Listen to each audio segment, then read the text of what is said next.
Hey there, friends. Today's video is what will be known as my 2022 Ask Me Anything video. This video is both in celebration of hitting whatever sub goal we want to proclaim for the year, 10K, almost 15K, whatever you want to call it. And it's also to celebrate my 3rd anniversary doing this channel. The questions for this video were sent in by listeners just like yourself. Now, I want to say a few things before I get into this. First thing first, I was hit with a bit of a dilemma whenever I was doing this, or separating the questions. And that is that some of you asked the same question. I wanted everybody to have their time in the spotlight, so repeated questions are answered as such. If it's a repeat, I think in one of these I say, listen to the answer of this question. So, I did include every single question that was sent to me. I didn't want anybody who sent me a question to not be included, so if it's a repeat question, it is included. Secondly, the answers to these questions, I pre-wrote them. That may sound a little weird, but I figured it would work better if I had a bit of a script and kind of kept my answers in line with what they should be, so I didn't go off on some dumb tangent that made no sense. Also, I'm not great being put on the spot, so I figured I should have them pre-typed. I won't try to read them like a script, but I'm a narrator at heart, so I may read them in my narrator style. And if I do, sorry. And then last, all these questions are asked by my lovely other half, Patience.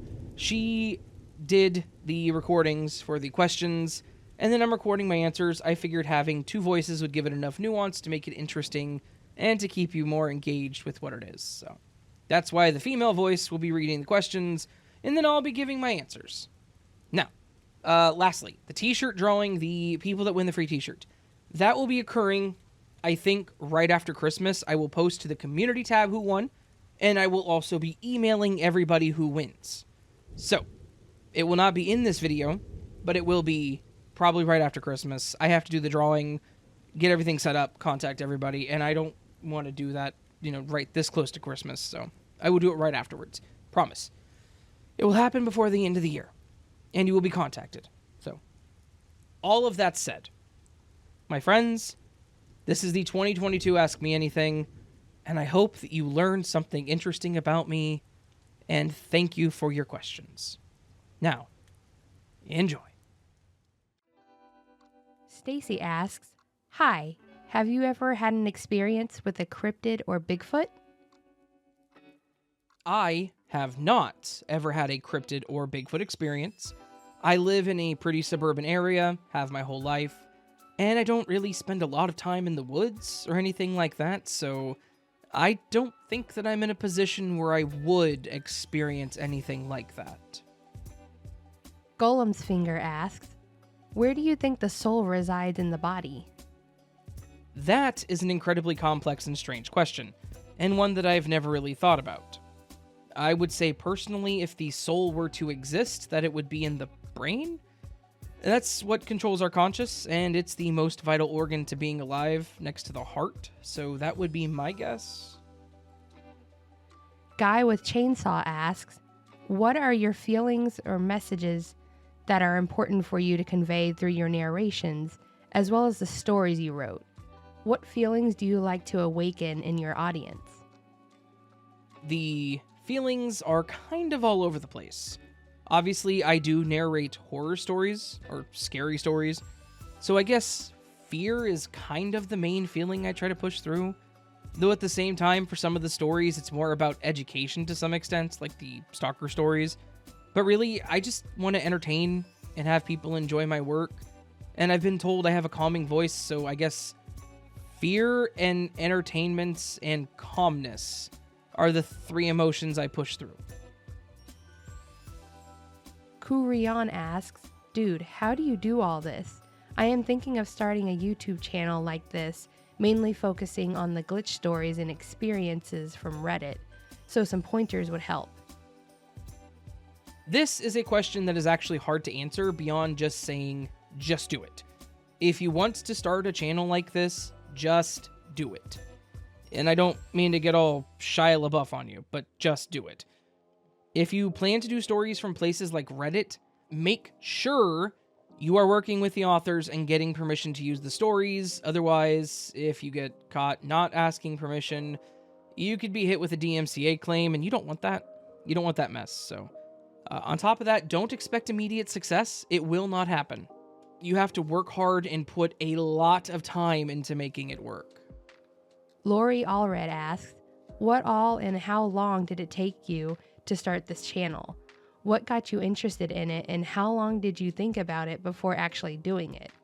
Were you very concerned about mean or rude comments, trolls in the beginning, and are you now?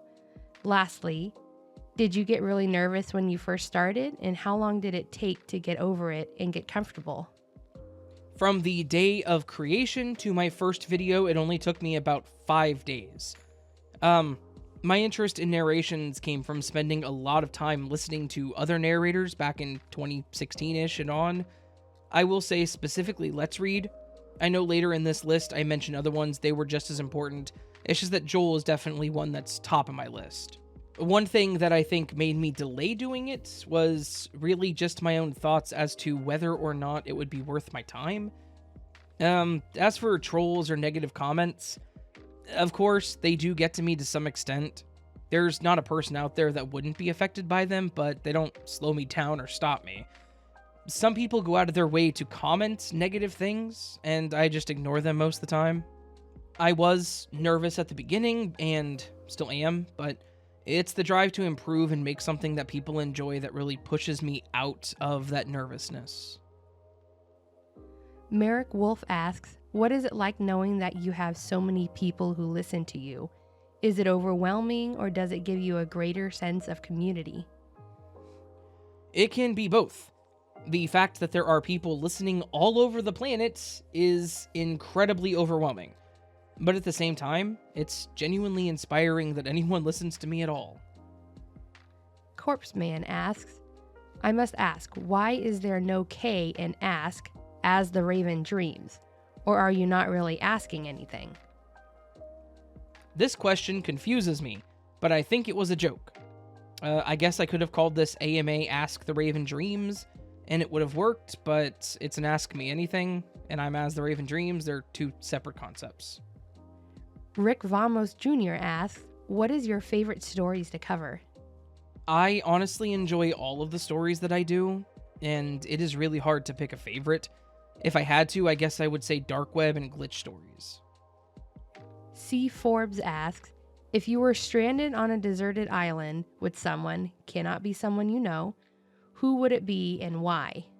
I would go with someone like Robert Downey Jr. or Jack Black. I can't really think of anyone alive that I would want to spend time on an island with, though, but at least with them, Robert Downey Jr., they're going to come looking for you, so there's that. Jack Black, it'll be entertaining. If it can be anyone dead or alive, I would probably go with, like, Kurt Vonnegut or someone. Anita Sharon asks, what made you start doing a YouTube channel? I know you had friends that did it, but what made you put in the constant amount of effort you do? You work on this constantly and write and do art and have so many other aspects to it.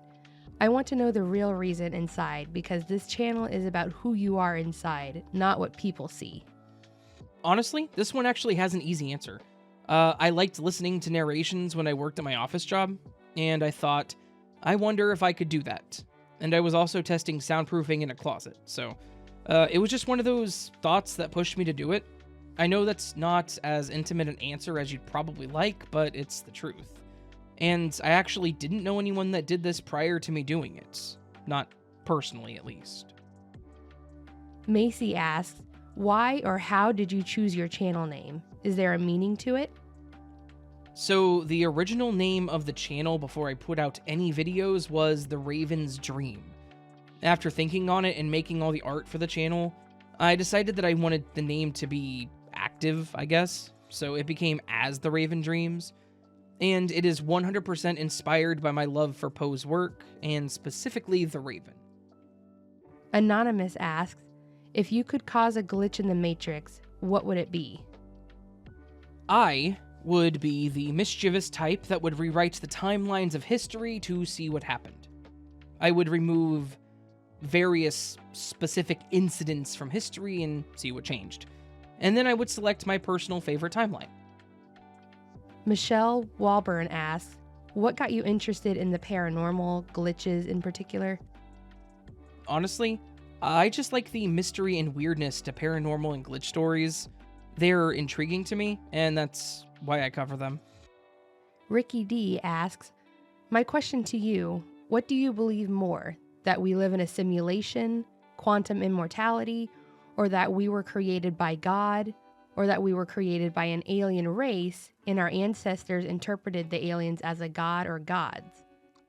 If my options are strictly those four, I would like to entertain the thought that our ancestors were influenced by an advanced society and created the imagery of gods from them.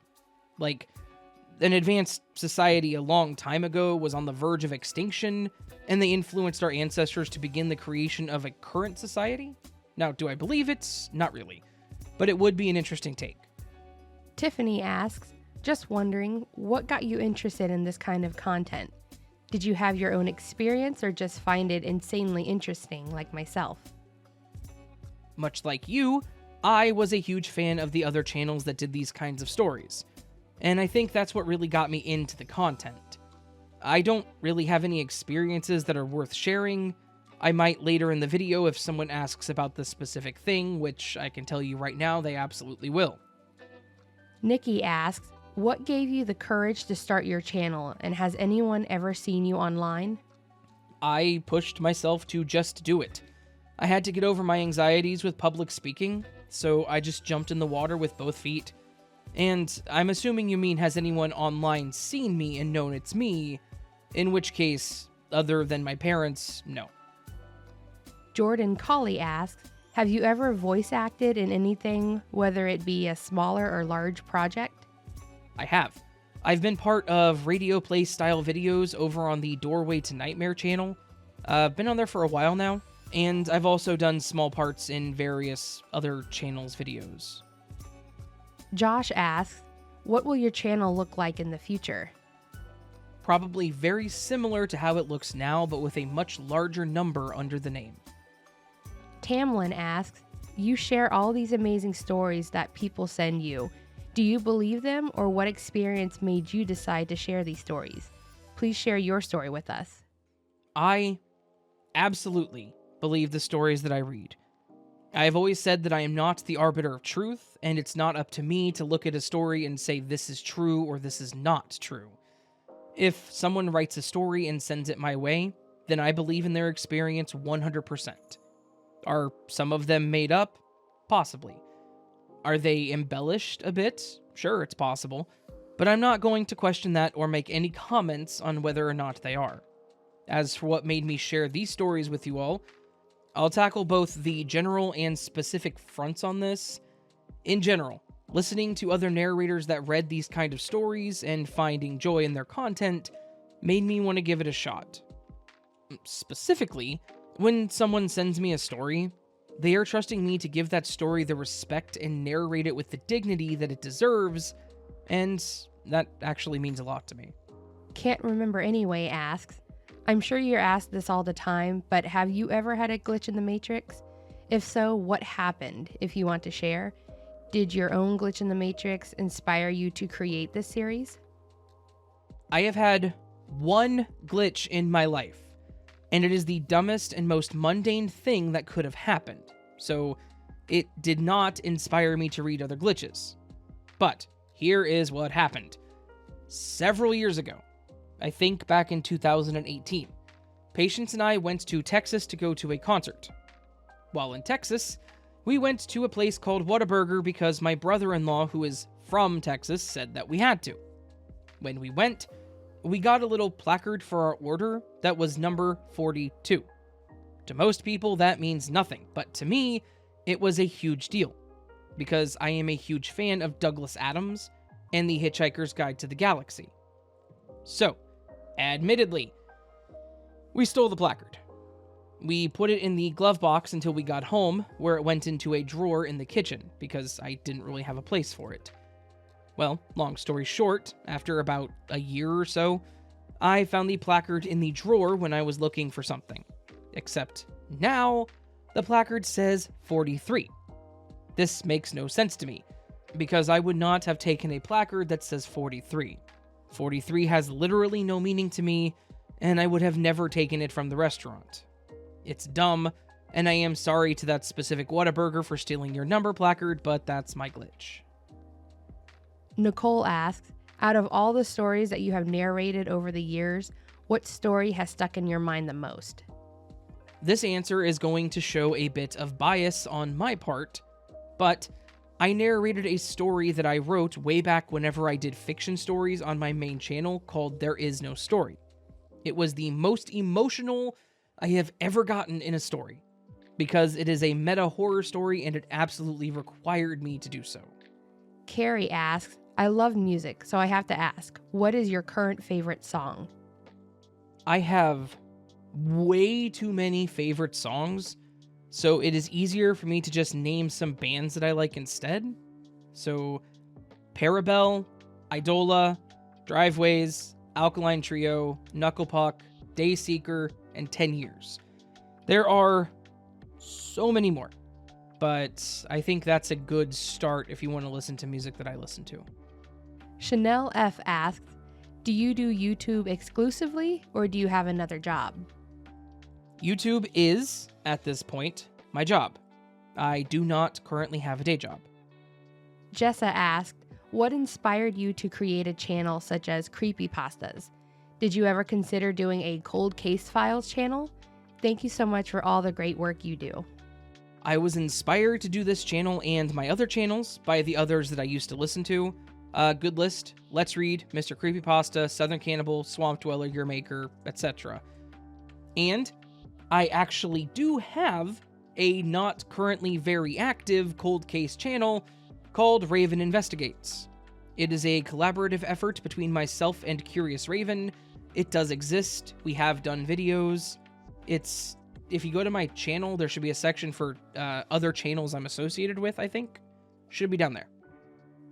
Rebecca asks, do you have a day job? If so, what is it? And bonus, how did you get into voice work? YouTube actually is my day job. I used to work in information system security, specifically governance, risk, and compliance. It was a fun job, but I hated the corporate environment. I got into voice work by, as already mentioned, just doing it. I've never really wanted to be a voice actor or anything like that, but I am absolutely enjoying it. Bonina A asks, do you ever feel as if you're dreaming your life from some point till now, and that one day you will wake up to find yourself years younger? I can't say that I feel like it, but it is one of those really weird inner fears that I have absolutely considered. Cindy B asks, I have felt like I have lived two lives, but in either I cannot have empathy or feel love. I'm 55, married with 3 kids. My childhood was okay, and I am a fairly smart woman. It's like I float through life, one with my kids and family, and the other just alone. Does anyone else feel this way? This sounds like you may have a bit of a detachment from things, and I am certain that there are a lot of people that feel that way. Mark asks, how do you sift through all your stories to make sure they are originals? I actually do not require that stories be original on my channel, and I have no issue with channels doing the stories that I've already done. I just care that they're interesting. Andrada Toma asks, is As the Raven Dreams your main and only job, or do you have another job too? It would be amazing to be your main job, but unfortunately for the moment, your amazing channel is small. I still don't know why. As the Raven Dreams is actually my job at this point, and I do make a decent amount of money doing it, even though I am a fairly small channel. It also helps that my other half is immensely supportive and has a day job that I think she enjoys. I think. She's nodding her head yes, but I have to say I think. Lauren asks, if you had to explain to an alien what consciousness was and where it came from, how would you describe it? Consciousness is the knowledge that you exist. It is a sense of self-awareness that you are a living, breathing entity that can manipulate anything within arm's reach. It is also the knowledge that your existence is temporary. As for where it came from, I have absolutely no idea. Rebecca Hall asks, do you believe in glitches in the Matrix and the Mandela effect? I absolutely believe in the experiences that I read here on the channel, and I do believe that there is more to existence than we can explain. As to whether or not that means we live in a simulation, I don't know. But reality is definitely more than meets the eye. Bella asked, how did you come up with your channel name? Is it Edgar Allan Poe inspired? Yep, it is absolutely inspired by Poe. James Armstrong asks, do you or your family have any glitch or paranormal supernatural stories? Have you done a show on those yet? I think a lot of listeners would like that, given you had a story. I don't have any interesting stories other than the one I told earlier in this video, but I do have family members that have sent me their stories, specifically my sister-in-law, which would be Patience's sister. I am not going to point out which stories were hers, though, but they do exist. I know that my dad has had some paranormal experiences, too, but I haven't told them on the channel. Cindy asks, do you think you will ever write a novel? Oh, fun fact. I have written 4 novels already in my life. And that is not a joke or an exaggeration. There are 4 novels that are no longer available, mind you, that were self-published under my real name. I want to republish them under my pseudonym eventually. The first 3 were a post-apocalyptic trilogy, and the 4th one was a 600-page thriller that was supposed to be part of a new series that I never continued. Yet. I'm going to say yet there. Anonymous asks, have you ever had a glitch happen to you? I have had one very minor glitch happen to me, as I mentioned earlier. Max Cohen asks, would you ever want to create a script or movie or anything in that nature to elevate these stories in unique ways? Once I've got some footing in the industry, I'd love to make these ideas and true stories into a reality through film.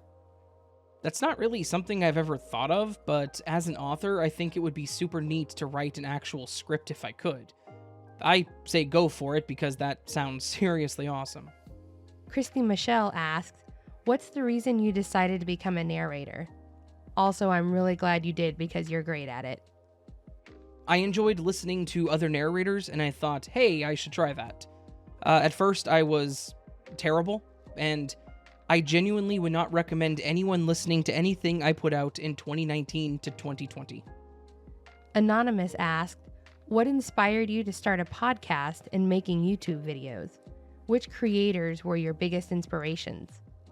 Listening to the other narrators is what inspired me, as mentioned. As for who, Let's Read, Southern Cannibal, Swamp Dweller, Mr. Creepypasta, Your Maker, those were the main ones that I listened to all the time. There were others, but I cannot remember who they were. I'd have to go look through my old playlist. Brenda asks, are you a fan of corvids? How did you choose your channel's name? What does the Raven dream? It's notable that you're a fine narrator, so I imagine you probably read.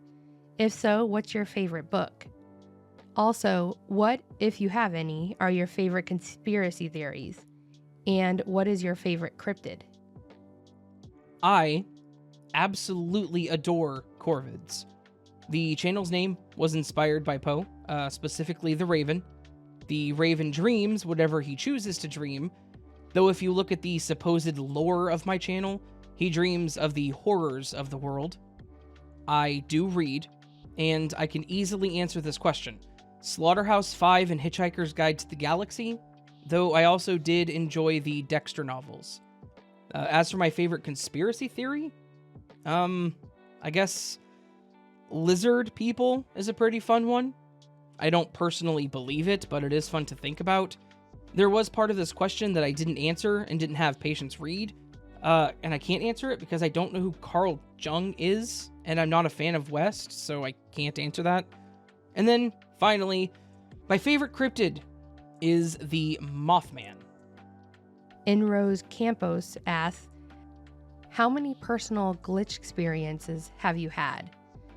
Please tell us, and as an added bonus, I, and I'm sure everyone else, Would love to hear you tell us the spookiest, most disconcerting of them all.